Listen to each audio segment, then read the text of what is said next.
സഹോദരന്മാരെ, എല്ലാവരോടും എപ്പോഴും പറയാറുള്ളത് പോലെ ഇപ്പോഴും എനിക്ക് പറയാനുള്ളത്, നമ്മളെ ഈ ഭൂമിലോകം ഇത് നിലനിൽക്കുന്ന ലോകമല്ല.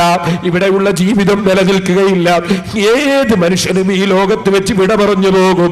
ഇവിടെ ഇത് നമുക്ക് അങ്ങോട്ടും ഇങ്ങോട്ടും കളിക്കാനുള്ള സ്ഥലമല്ല. ഇത് അള്ളാഹുവിനെ ഇബാദത്തെടുത്ത് ജീവിച്ച് മരിക്കാനുള്ള സ്ഥലമാണ്. അതുകൊണ്ട് എല്ലാ മൗലവിമാരും മുജാഹിദിൽ പെട്ടുപോയ സാധാരണക്കാരും അല്ലാത്തവരുമൊക്കെ എപ്പോഴും ചിന്തിക്കണം, അള്ളാഹുവിന്റെ മുമ്പിൽ നമുക്ക് ഹാജരാക്കപ്പെടുന്ന ഒരു ദിവസമുണ്ട്, നമ്മോട് ചോദ്യം ചെയ്യപ്പെടുന്ന ഒരു ദിവസമുണ്ട്. ഇന്ന് 14,96,74,000 കിലോമീറ്റർ മേലെ ഉദിക്കുന്ന സൂര്യനെ ഒരു ചാടമാത്രം മേലെ ഉദിപ്പിക്കുന്ന ഒരു ദിവസമുണ്ട്. ഒരു വിഭാഗം അതാ ചെരിപ്പടിക്കാല് വരെ, മുട്ടുവരെ, അരവരെ, കഴുത്തുവരെ പലരും വിയർപ്പിൽ മുങ്ങുന്ന ഒരു ദിവസമുണ്ട്. ആ ദിവസവും അതാ വിചാരണക്കൊന്ന് വിളിച്ചു കിട്ടണമെന്ന് ആഗ്രഹിക്കുമ്പോ ഏത് മനുഷ്യനും കാര്യം മനസ്സിലാകുന്ന ദിവസമാണത്. സുബ്ഹാനല്ലാഹ്. അതേ ഫകസഫ്നാ അൻക ഗിതാഅക ഫബസറുക അൽയൗമ ഹദീദ്. എല്ലാ ആളുകൾക്കും സത്യം വെളിച്ചത്താകുന്ന ദിവസം. ആ ദിവസവും മുഅ്മിനീങ്ങൾ എന്താ ചെയ്യുന്നത്? രക്ഷപ്പെടാൻ വേണ്ടി അമ്പിയാക്കളെ സമീപിക്കുകയാണ്. എല്ലാ അമ്പിയാക്കളും മഹാന്മാര് മാറി മാറി മറ്റൊരാളെടുക്കൽ അയക്കുകയാണ്. നിങ്ങളെ വാദപ്രകാരം മൗലവിമാരെ, അമ്പിയാക്കളോട് ശുപാർശക്ക് പറഞ്ഞാൽ ശിർക്കല്ലേ? മഹ്ശറേന്ന് ശിർക്ക് തന്നെയാണോ? മഹ്ശറയിലെത്തിന് ശിർക്ക് തിരിഞ്ഞില്ല എന്നാണോ?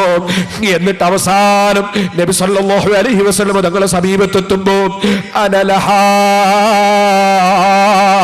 നിങ്ങളെ മുഴുവനും ശുപാർശ പറഞ്ഞ് രക്ഷപ്പെടുത്താൻ ഞാൻ അതിനർഹനാണ്. ആ ഹദീസിന്റെ അർത്ഥവും നിങ്ങൾ മാറ്റിയത് ഞാൻ പിടിച്ചിട്ടില്ലേ മൗലവി? മറുപടി പറഞ്ഞിട്ടില്ലല്ലോ. അനലഹാ, അതിന് ഞാൻ തന്നെ എന്ന് പറഞ്ഞ് അവിടുന്ന് ശഫാഅത്ത് ചെയ്തിട്ട് അവസാനം അതാ സ്വർഗത്തിലേക്കുള്ള ഒരു ഫരീഖും ഫിൽ ജന്നതി വ ഫരീഖും ഫിസ് സഈർ, ഒരു വിഭാഗം സ്വർഗത്തിലേക്കും ഒരു വിഭാഗം നരകത്തിലേക്കും.